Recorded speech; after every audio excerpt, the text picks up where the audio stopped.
ಬೆಳಕನು ನೀಡಿದ ಅರಿವೇ ಅಂಬೇಡ್ಕರ ದಿಕ್ಕು ದಿಕ್ಕಿಗೂ ಹೊಂಗಿರಣ ನೀಡಿದ ಅಂಬೇಡ್ಕರ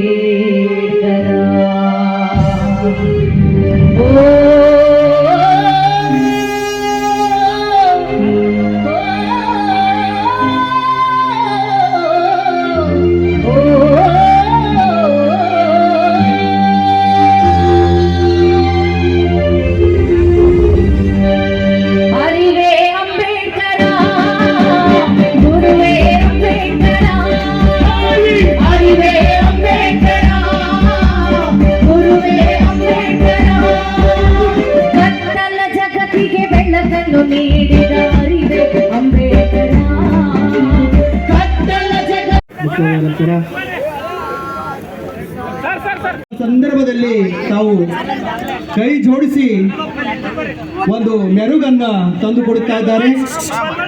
ದಯವಿಟ್ಟು ಎಲ್ಲ ಭೀಮ ಬಂಧುಗಳು ಜೋರಾದ ಚಪ್ಪಳೆಯ ಮೂಲಕ ಈ ಕಾರ್ಯಕ್ರಮಕ್ಕೆ ಶೋಭೆ ತಂದುಕೊಡ್ಬೇಕಾಗಿ ತಮ್ಮಲ್ಲಿ ನಾನು ವಿನಂತಿಸಿಕೊಳ್ಳುತ್ತೇನೆ. ರಾಷ್ಟ್ರೀಯ ಖ್ಯಾತ ಯುವ ಚಿಂತಕರು ನವದೆಹಲಿ ಆಯುಷ್ಮಾನ್ ಕನ್ಹಯ್ಯಕುಮಾರ್ ಅವರ ಅಮೃತ ಹಸ್ತದಿಂದ ಈ ಕಾರ್ಯಕ್ರಮವನ್ನು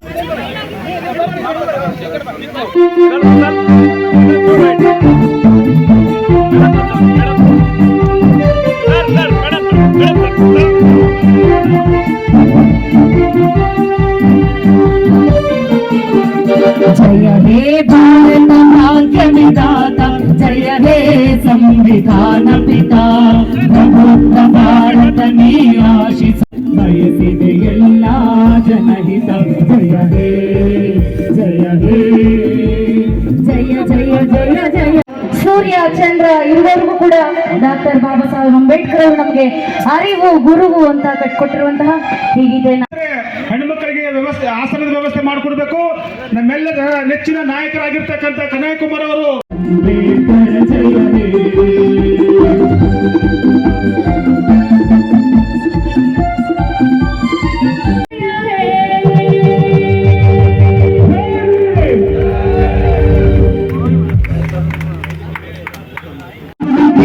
ಬಂಧನಗಳೆಲ್ಲ ನೀನು ಕಳಚಿದೆ, ಕಾರ್ಯಕಾರಣಗಳು ಹುಡುಕಿದೆ, ಕಾರ್ಯಕಾರಣಗಳು.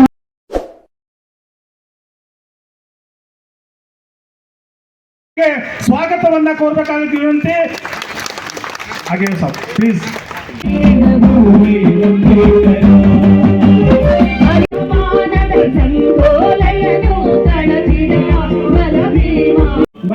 ಎಲ್ಲರಿಗೂ ಆತ್ಮೀಯವಂತ ಸ್ವಾಗತವನ್ನು ಕೋರುತ್ತಾ ಮೊದಲನೇದಾಗಿ ಈ ಒಂದು ಕಾರ್ಯಕ್ರಮದ ದಿವ್ಯ ಸಾರಥ್ಯವನ್ನು ವಹಿಸಿದಂತ ಪೂಜ್ಯ ಪಂತೆ ದಮ್ಮನಾಳ್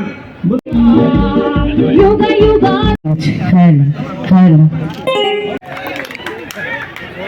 जय भीम, जय जय जय जय जय भीम,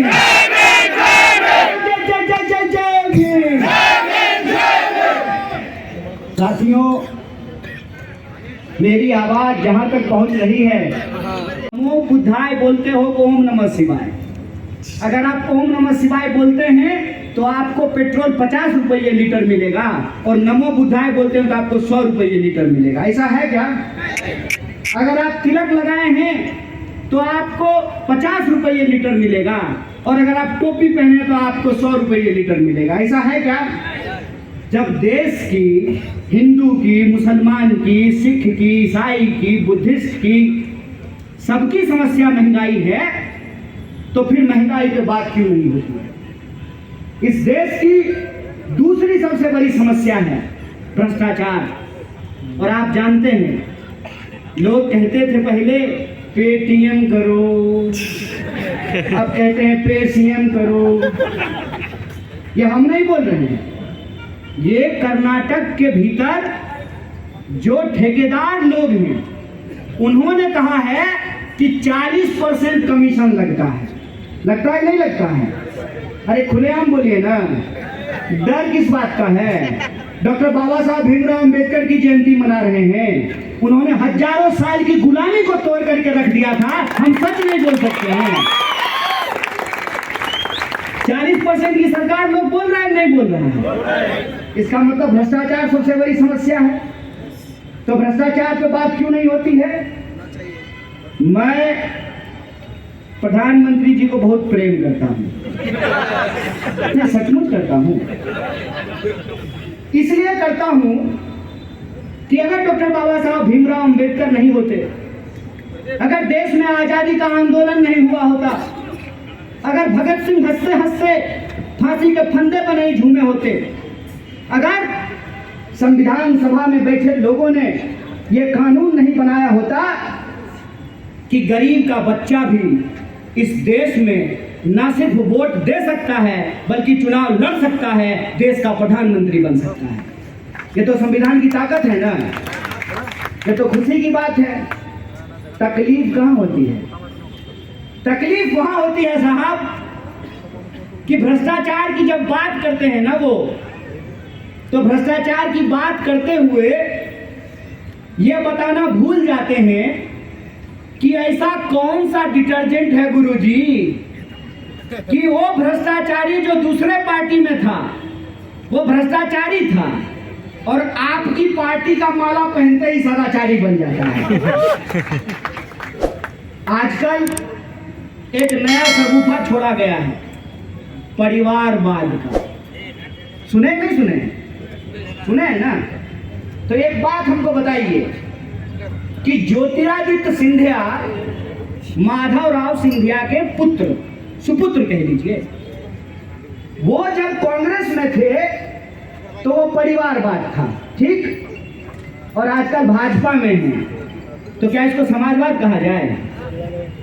सोच के बताइए। इस बात का जिक्र मैं आज क्यों कर रहा हूं? इस बात का जिक्र मैं इसलिए कर रहा हूं, मुझे आपका वोट नहीं लेना है। मैं जो है गुलबर्गा से चुनाव लड़ने के लिए नहीं आया हूं। इस बात का जिक्र मैं आज आपके सामने क्यों कर रहा हूं? इस बात का जिक्र मैं आज आपके सामने इसलिए कर रहा हूं कि देश की जो हालत है उस हालत को हमको समझना पड़ेगा और देश की जो समस्या है उस समस्या का हमको समाधान निकालना पड़ेगा। अगर हम देश को उसकी समस्या का समाधान नहीं करते हैं तो इसका मतलब ये है कि हम डॉक्टर बाबा साहब भीमराव अंबेडकर के विचारों पे नहीं चलते हैं। इस बात को याद रखिएगा। आज हमारी देश की सबसे बड़ी समस्या क्या है कि आम इंसान, आम जो लोग हैं वो महंगाई से त्रस्त हैं, भ्रष्टाचार से त्रस्त हैं और उनके जो बच्चे हैं वो बेकारी की मार झेल रहे हैं। आपको सुनकर के हैरानी होगी कि 45 साल में देश में सबसे ज्यादा बेरोजगारी है। आज का प्रतीक नहीं है, इनको याद होता है। इनको याद होता कि महात्मा बुद्ध और यहाँ भंता जी बैठे हुए हैं, भगवा रंग का छीवर हम लोग पहनते हैं नहीं पहनते हैं? पहनते हैं ना। किसी रंग पे किसी के बाप का अधिकार नहीं है, सारा रंग हमारा है, सारा देश हमारा। इस बात को याद रखिएगा।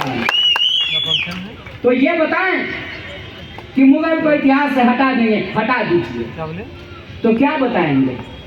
शिवाजी ने किसको हराया? क्या बताएंगे? महाराणा प्रताप ने किसको हराया? क्या बताएंगे कि लाल किला किसने बनाया? क्या बताएंगे? इसीलिए मैं डॉक्टर बाबा साहब भीमराव अंबेडकर को याद करते हुए कहना चाहता हूं कि जो पीढ़ी अपना इतिहास भूल जाती है, इतिहास उसको भुला देता है। इस बात को याद रखिएगा। और हमारा इतिहास संघर्षों का इतिहास है, हमारा इतिहास बलिदानों का इतिहास है। और यह जो संघर्ष और बलिदान है ये हमको वरदान में नहीं मिला है। हमारे पुरखों ने अपनी जान गंवाई है, हमारे पुरखों ने फांसी के तख्ते को चूमा है, हमारे पुरखों ने अपने खून पसीने से संघर्ष करके हमको आज़ादी दिलाई है, हमको संवैधानिक अधिकार दिया है, हमको लोकतंत्र दिया है, हमको जमहूरियत दी है। इसीलिए आज जब मैं आपके बीच खड़ा हूँ तो मैं किसी पार्टी के खिलाफ नहीं बोल रहा हूँ, आज जब मैं आपके बीच खड़ा हूं तो मैं प्रधानमंत्री के खिलाफ नहीं बोल रहा हूं। आज जब मैं आपके बीच खड़ा हूं तो चुनाव में भाषण देने के लिए आपके बीच नहीं आया हूं। आज मैं आपके बीच खड़ा हूं तो इस संकल्प के साथ खड़ा हूं कि इस देश में समानता हमारा जन्मसिद्ध अधिकार है और इस अधिकार को किसी भी हालत में हम छीनने नहीं देंगे। इस बात का संकल्प लेने के लिए हम आपके बीच में आए और इस बात का जब हम संकल्प लेते हैं तो हमको ये समझना पड़ेगा कि हमारे खिलाफ साजिश क्या है।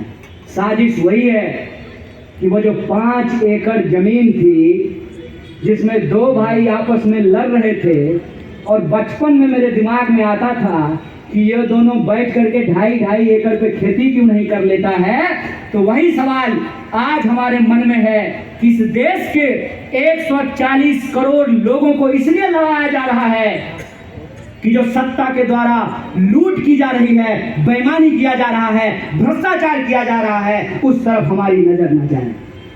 हमको आपस में इसलिए लड़ाया जा रहा है कि हम ये देख ना सकें, हम ये सोच ना सकें कि हम गरीब कैसे हो रहे हैं और वो अमीर कैसे होते जा रहे हैं। हम ये सोच ना सकें कि हमारे बीच में आते हैं, परिवारवाद पे भाषण देते हैं। कर्नाटक के चीफ मिनिस्टर के पिताजी कौन थे? कौन थे? सीएम के पिताजी क्या थे? सीएम थे ना। तो सीएम का बेटा सीएम बना, ये परिवारवाद है कि नहीं है? है ना ये परिवारवाद? तो आप झूठ बोल रहे हैं ना साहब। आपको हमने अपना समझा। आपने जब ये कहा कि हमारी माँ बर्तन मांजती थी तो एक आंगनबाड़ी में काम करने वाले के बच्चे को लगा कि अपना भाई देश का प्रधानमंत्री बनने वाला है। आपने जब कहा कि हम चाय बेचते थे तो इस देश के गरीबों मजदूरों को लगा कि अपना भाई देश का प्रधानमंत्री बनने वाला है। प्रधानमंत्री आप एक नहीं 2 बार बने। तो मैं आपसे सवाल पूछना चाहता हूं कि हमने आपको चाय बेचते तो नहीं देखा साहब, लेकिन जिस स्टेशन पे आप चाय बेचते थे उस स्टेशन को आप क्यों बेच रहे हैं? अगर आप स्टेशन बेच रहे हैं तो आप मुझे बताइए कि इस देश में स्टेशन बिकने के चलते सबसे ज्यादा नुकसान किसका होगा? अंबानी का होगा, अदानी का होगा कि हमारा आपका होगा? देश के गरीब का नुकसान होगा कि नहीं होगा? देश का सरकारी अस्पताल बिकेगा तो देश के गरीबों का इलाज नहीं होगा।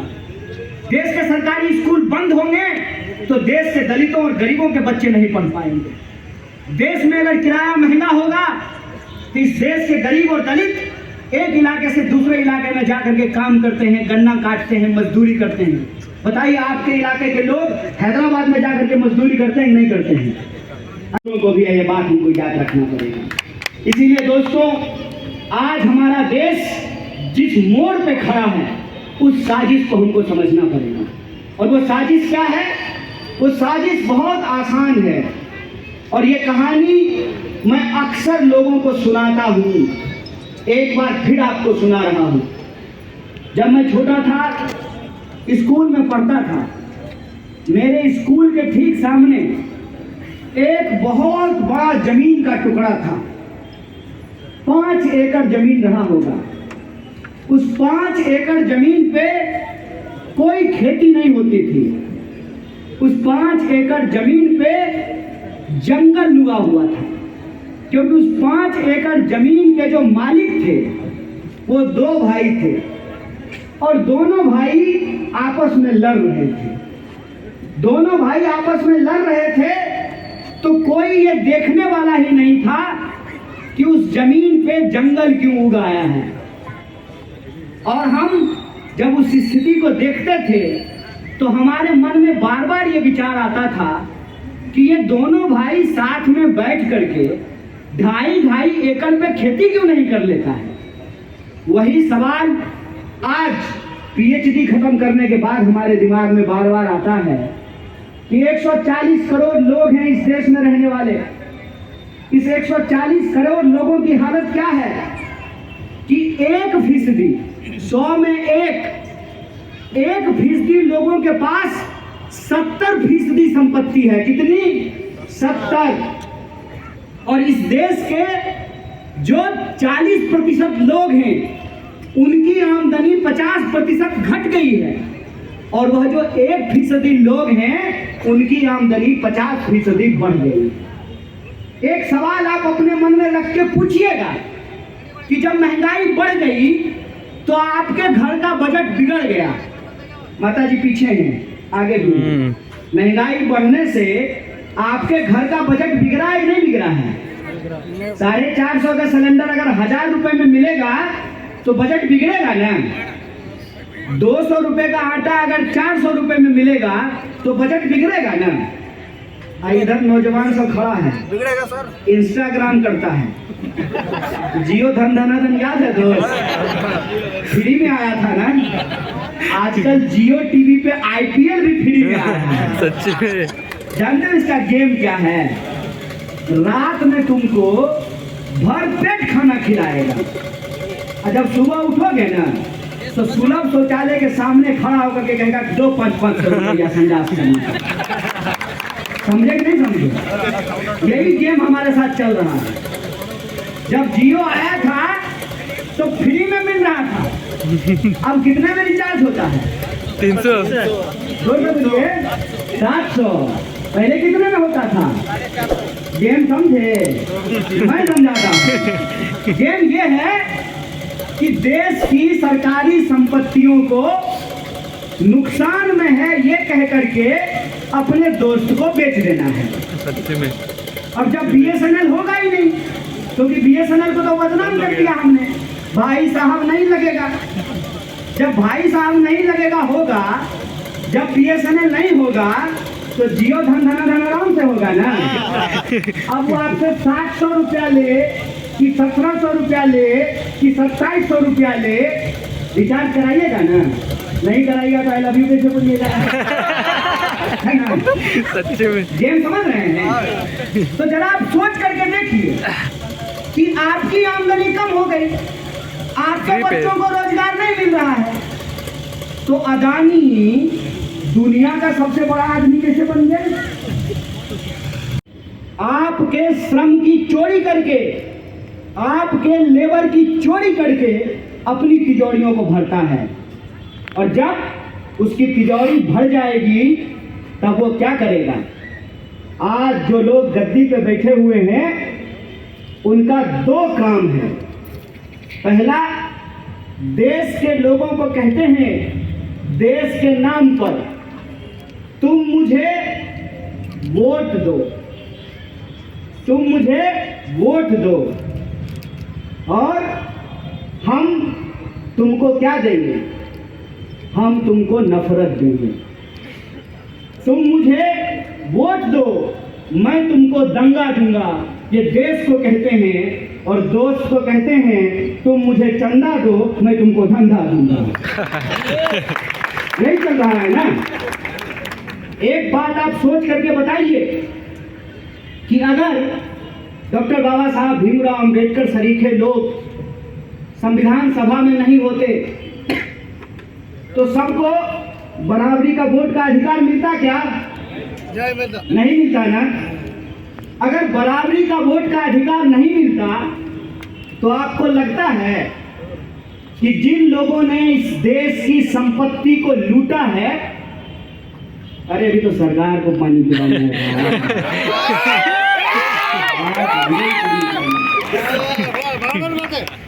जिन लोगों ने देश की संपत्ति को लूटा है, बड़े मजे से महंगे घरों में रहते हैं, विदेश में अपने बच्चों को पढ़ाते हैं, क्या वो लोग आपकी बस्तियों में 5 साल में एक बार हाथ जोड़ करके आते क्या? नहीं आते। अगर वोट का अधिकार आपके हाथ में नहीं होता, 5 साल में चुनाव नहीं होता, तो आपकी धूल खाती सड़कों पर उनकी महंगी कारें आती क्या? आपके स्कूल के ग्राउंड में उनका हेलीकॉप्टर उतरता क्या? ये जो वोट का अधिकार है, यह लोकतंत्र में हमारी सबसे बड़ी ताकत है, इस बात को याद रखिएगा। इसीलिए हर 5 साल में चुनाव होता है कि हमने जिनको चुना है वो जो वादा हमसे किए थे वो वादा आज पूरा कर रहे हैं कि नहीं कर रहे हैं। अगर वादा पूरा नहीं कर रहे हैं तो उसी वोट के ताकत से हमने जिनको गद्दी पे बिठाया है कान पकड़ करके उनको गद्दी से नीचे उतारेंगे। ये अधिकार है कि नहीं है? अगर ये अधिकार है तो आप मुझे बताइए कि आज हमारा आपका कश्मीर से लेकर के कन्याकुमारी तक का, अरुणाचल से लेकर के गुजरात तक का इस देश का मुद्दा क्या है, इस देश के लोगों की समस्या क्या है। अगर आप मुद्दे की बात करेंगे तो आपको महसूस होगा कि आज इस देश में सबसे बड़ी समस्या महंगाई की समस्या है। आप कोई चीज उठा करके देख लीजिए, जो आटा पहले 20 रुपए किलो मिलता था अब 40 रुपए किलो मिलता है। मिलता है कि नहीं मिलता है? जो तो साहेब का दोस्त अमीर कैसे हो रहा है? उसके पास कोई स्पेशल जादू है? कोई स्पेशल जादू तो नहीं है कि हम मेहनत कर रहे हैं, मजदूरी कर रहे हैं, बिजनेस कर रहे हैं, नौकरी कर रहे हैं। बंद कर दीजिए पंखा, ऐसा ही आंधी चल रहा है। मेहनत कर रहे हैं, मजदूरी कर रहे हैं, तो किसान आत्महत्या कर रहे हैं। इंजीनियर लोगों को नौकरी नहीं मिल रही है। इंजीनियरिंग का नौकरी करने की डिग्री लेने के बाद, MBA का डिग्री लेने के बाद बेचारा टायर लगा करके फेना सरफ बेच रहा है। बेच रहा है नहीं बेच रहा है? तो हमारे जीवन में समस्याएं बढ़ रही हैं, उनकी संपत्ति कैसे बढ़ रही है? ये कोई रॉकेट साइंस नहीं है दोस्त, ये बहुत सिंपल चीज है। आपकी आमदनी घटा करके, आपका जेब काट करके अपने दोस्त की तिजोरी भरी जा रही है। और इस पर जब आप सवाल उठाइएगा तो क्या कहते हैं कि आप लोग विकास के विरोधी हैं। अरे नहीं भाई, हम विकास के विरोधी नहीं हैं। हम तो चाहते हैं कि अदानी हमको भी वो ट्रिक बता दे कि 20,000 करोड़ रुपया कहां से आता है। नहीं, हम सब ले आएंगे अपने अपने खाते में 20,000 करोड़। यहाँ तो 9 साल हो गए सरकार को और खाते में अभी तक 15 लाख रुपया नहीं आया है। हमारे खाते में 15 लाख रुपया नहीं आया है, लेकिन उनके दोस्त के खाते में 20,000 करोड़ रुपया आया। 20,000 करोड़ कितना जीरो होता है, बिठाते रहना दोस्त घर पे जाकर। ये कैसे हो रहा है?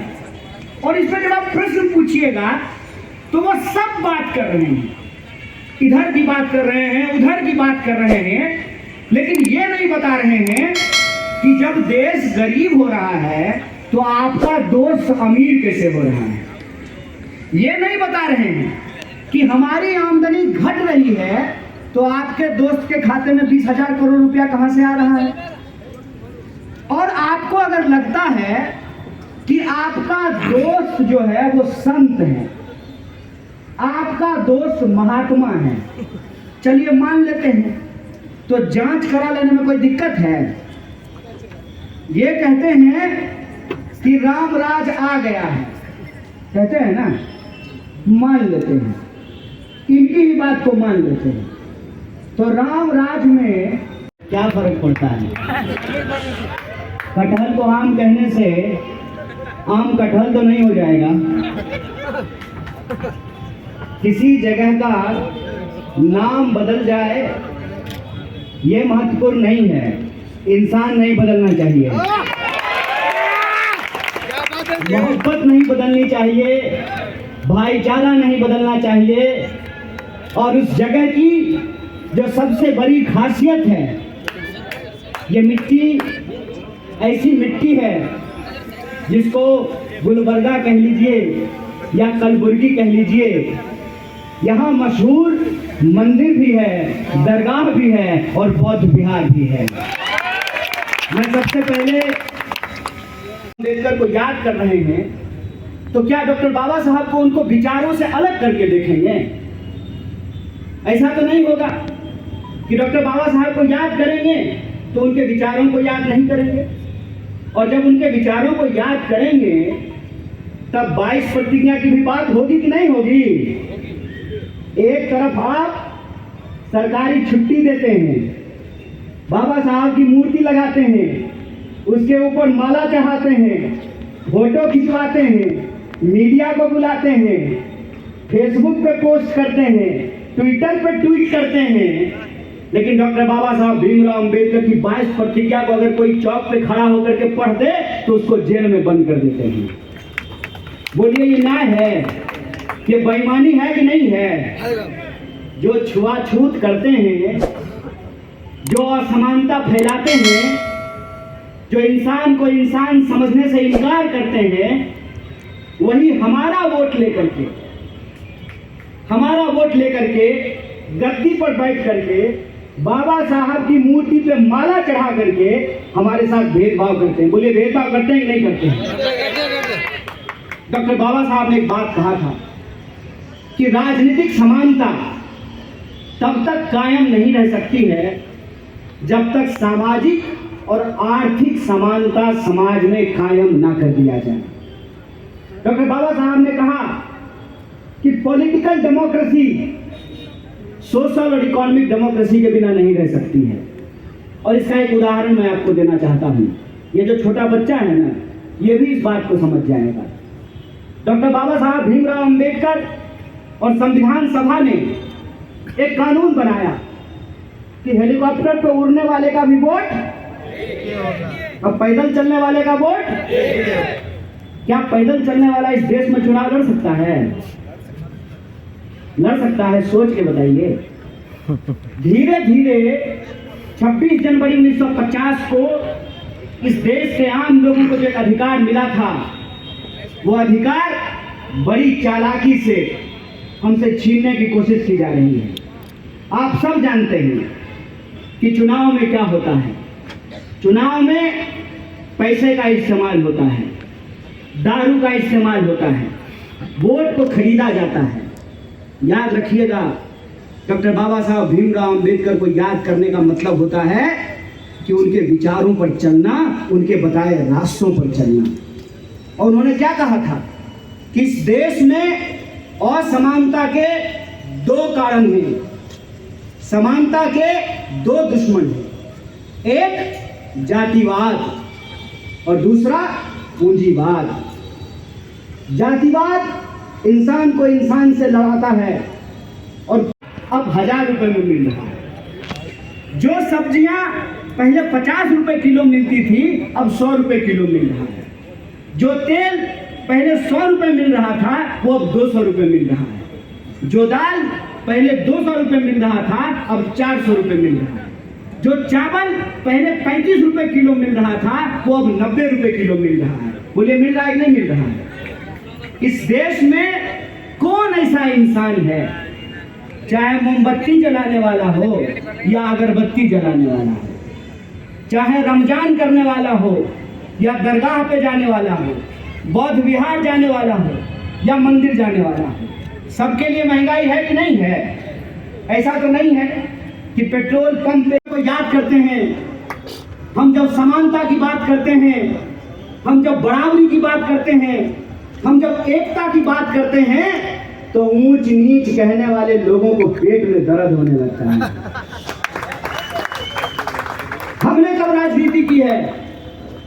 हमने तो अपना हक माना है। इस संसार में, प्रकृति ने सबको बराबर बनाया है। मैडम एमएलए यहाँ बैठी हुई हैं। मेरे ख्याल से रमजान का पवित्र महीना चल रहा है, पूरी दुनिया रमजान मना रहा है। आने वाले 22 तारीख को ईद मनाया जाएगा। उनके भी शरीर में 206 हड्डी ही है। और जो लोग डॉक्टर बाबा साहब भीमराव अंबेडकर के सामने मोमबत्ती जलाते हैं, उनके भी हड्डी में 206 है, शरीर में 206 हड्डी। बोलिए है कि नहीं है? कोई अगर तकलीफ देगा तो हमारे आंख से भी आंसू ही निकलता है। और जिनके बाप ने, जिनके पुरखों ने बेईमानी करके, चोरी करके हजारों करोड़ जमा किया है, उनके भी आंख से आंसू ही निकलता है। अरे हम भी मुंह से ही बोल रहे हैं, आप भी मुंह से ही बोलते हैं। तो बताइए, जब प्रकृति ने इंसान को बनाने में ऊंच नीच नहीं किया है, तो आप कौन होते हैं हमारे बीच में ऊंच नीच पैदा करने वाले? और ये सवाल जब हम पूछते हैं तो उनको पेट में दर्द होता है। उनको लगता है कि हम राजनीति कर रहे हैं। हम राजनीति नहीं कर रहे हैं, राजनीति आप कर रहे हैं। एक सवाल इस मंच पे खड़ा होकर के खुलेआम हम उनसे पूछना चाहते हैं जो इस गद्दी पे बैठे हुए हैं। क्या सवाल है? ಆಶೀರ್ವಾದಿ ಈ ಕಾರ್ಯಕ್ರಮಕ್ಕೆ ಅನುವು ಮಾಡಿಕೊಡ್ಬೇಕಾಗಿ ತಮ್ಮಲ್ಲಿ ನಾನು ವಿನಂತಿಸಿಕೊಳ್ಳುತ್ತೇನೆ. ಆದಷ್ಟು ಅರ್ಥ ಮಾಡಿಕೊಂಡು ತಾವು ಮುಂದ್ಗಡೆ ಹೋಗ್ತೀರಾ ಅಂತೇಳಿ. भीमराव अंबेडकर ने कहा कि राजनीतिक स्वतंत्रता, पॉलिटिकल डेमोक्रेसी तब तक सुरक्षित नहीं होगी जब तक आप इकोनॉमिक इक्वलिटी की तरफ नहीं बढ़ेंगे। आप सोच करके हमको बताइए कि परिवारवाद का भाषण देते हैं, चीफ मिनिस्टर का बेटा चीफ मिनिस्टर बन जाता है, फार्मर का बेटा फार्मर क्यों नहीं बन पा रहा है? इंजीनियर का बच्चा इंजीनियर क्यों नहीं बन पा रहा है? डॉक्टर का बच्चा डॉक्टर क्यों नहीं बन पा रहा है? क्योंकि मेहनत करके खून पसीने की कमाई से अपने बच्चों को आम लोग पढ़ाते हैं और रोजगार की हालत क्या है कि डिग्रियां लेकर के MBA करके इंजीनियरिंग करके जो हमारे बच्चे हैं वो नौकरी के लिए दर दर भटक रहे हैं। एक तो नौकरी आती नहीं है, वैकेंसी आती नहीं है, अगर आती है तो एग्जाम नहीं होता है, एग्जाम अगर होता है तो पेपर लीक हो जाता है। शाबाश। होता है कि नहीं होता है? सच्ची में। और आप बताइए जब नौकरी नहीं होगी तो शादी होगी क्या? और शादी भी हो गई तो इस महंगाई में बच्चा हो पाएगा? ये है हमारी समस्या। हम कहते हैं काम की बात। बाबा साहब को याद करने का मतलब, जय भीम बोलने का मतलब, भीम राय के गाना गाने का मतलब ये होता है कि हम डॉक्टर बाबा साहब भीमराव अंबेडकर के विचारों पर चलेंगे, उनके बताए रास्तों पर चलेंगे। और उनके बताए रास्तों पर चलने का मतलब होता है कि हम किसी के सामने नहीं झुकेंगे, ना धनवान के सामने झुकेंगे, ना जन्म के आधार पर जो अपने आप को श्रेष्ठ बोलते हैं उनके सामने झुकेंगे। यह देश जितना इस देश में अपने आप को तथाकथित ऊंच कहने वाले लोगों का है उतना ही हमारा है। यह देश हम सबका है, इस बात को हमको याद रखना पड़ेगा। जितना हक इस देश में देश की, तो फिर महंगाई क्या है, बेरोजगारी क्या है, भ्रष्टाचार क्या है, और आम जो लोग हैं उनके जीवन की जो तकलीफ है उसके बारे में कौन बात करेगा? और उसके बारे में जब आप बोलेंगे तो तरह तरह का प्रयास करके, साजिश रच करके आपको जेलों में उठा करके ठूस दिया जाएगा। अगर हम झूठ बोल रहे हैं, अगर हम गलत बोल रहे हैं, तो मैं कहता हूं कि मुझे चौराहे पे खड़ा करके आप फांसी दे दीजिए। अगर मैं सच कह रहा हूं तो आपको कोई नैतिक जिम्मेवारी नहीं है कि एक तरफ आप बाबा साहब भीमराव अंबेडकर का नाम लेते हैं, दूसरी तरफ आप इस देश के साथ बेईमानी करते हैं। आपको कोई हक नहीं है कि आप डॉक्टर बाबा साहब की मुंह पर आया और हमारे साथियों को यहाँ कहा कि चुनाव का समय है, कन्हैया जी से बोलिएगा कि राजनीति नहीं करेंगे। अरे हम कब राजनीति करते हैं साहब? हम तो डॉक्टर बाबा साहब भीमराव की भावनाओं का अपमान नहीं करना चाहते हैं। किसी की भी पूजा का, इबादत का, उसकी संस्कृति का, उसकी परंपरा का हम अपमान नहीं करते हैं। लेकिन जो हमारी बराबरी का अधिकार है, डॉक्टर बाबा साहब भीमराव अंबेडकर ने जो संविधान बनाया है, उस संविधान की बदौलत मंच पे बैठे हुए लोगों का वोट एक है और नीचे बैठ करके जो लोग सुन रहे हैं उनका भी वोट एक है कि नहीं है? तो किसी के भी लाख कह लेने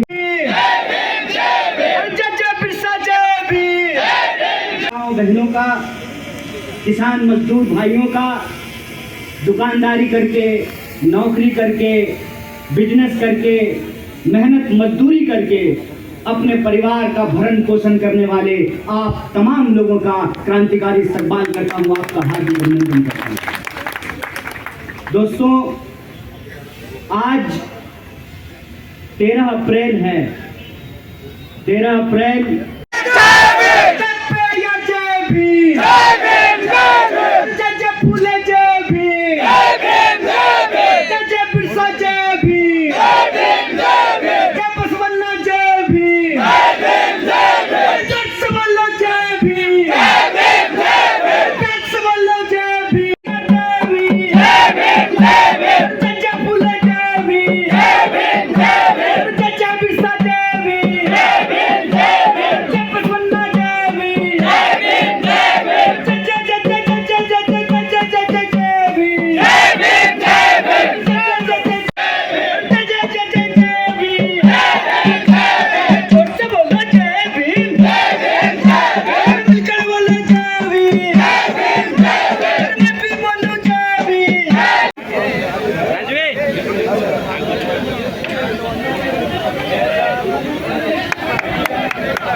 ದಯವಿಟ್ಟು ವೇದಿಕೆ ಮೇಲೆ ಯಾರು ಬರಬಾರ್ದು. ದಯವಿಟ್ಟು ವೇದಿಕೆ ವೇದಿಕೆ ಮೇಲೆ ಆಸೀನಿರ್ತಕ್ಕಂಥ ಎಲ್ಲರೂ ಕೂಡ ಕೆಳಗಡೆ ಹೋಗ್ಬೇಕು. ದಯವಿಟ್ಟು ಒಂದು ಅವರಿಂದ ಒಂದು ಹಾಡು